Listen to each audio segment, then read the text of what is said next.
বন্ধুরা, আজকে নিয়ে এসেছি চিংড়ি মাছ দিয়ে কুমড়ো শাকের ঘন্ট। কড়াইতে তেল গরম হয়ে গেছে, এতে আমি চিংড়ি মাছগুলো আগে ভেজে তুলে নেব।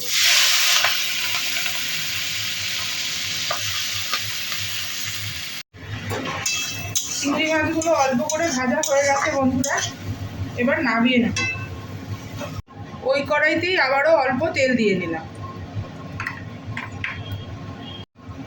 তেল গরম হয়ে গেছে, দিয়ে দেবো গোটা শুকনো লঙ্কা ফোড়নে, আর দেব অল্প পাঁচ ফোড়ন।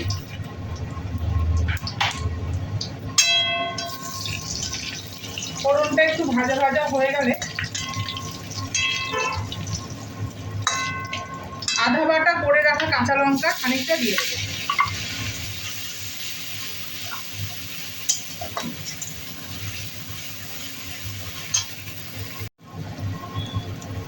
এরই মধ্যে দিয়ে দেব মিক্সিতে বেটে রাখা সর্ষে,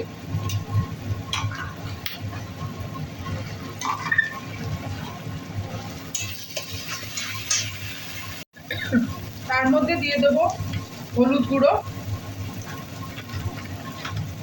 আর এরই মধ্যে দিয়ে দেব হচ্ছে এই যে সেদ্ধ করে রাখা কুমড়োর ডগা, আলু আর বেগুন।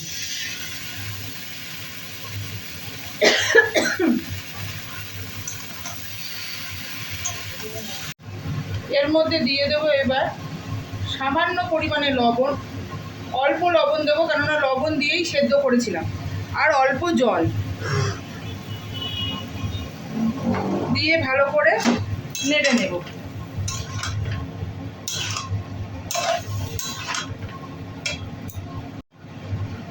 এখন দিয়ে দেব ভেজে রাখা চিংড়ি মাছগুলো। চিংড়ি মাছের থেকে যে জলটা বেরিয়েছিল সেটা সবই দিয়ে দেব,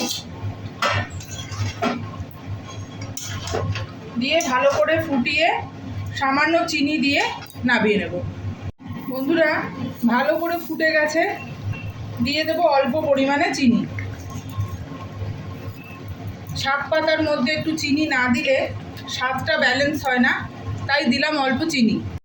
বন্ধুরা, হয়ে গেছে আমার কুমড়ো শাকের ঘন্ট চিংড়ি মাছ দিয়ে। এইভাবেই আপনারা খুব সহজে রান্না করে নিতে পারবেন, খুব সুস্বাদু একটা রান্না। আমার এই রান্না যদি আপনাদের ভালো লেগে থাকে তাহলে একটা লাইক, কমেন্ট, শেয়ার করে আমার পাশে থাকবেন এবং আমার চ্যানেলটা ফলো করবেন। আজকে তাহলে এটুকুই, আসবো অন্যদিন অন্য কিছু নিয়ে।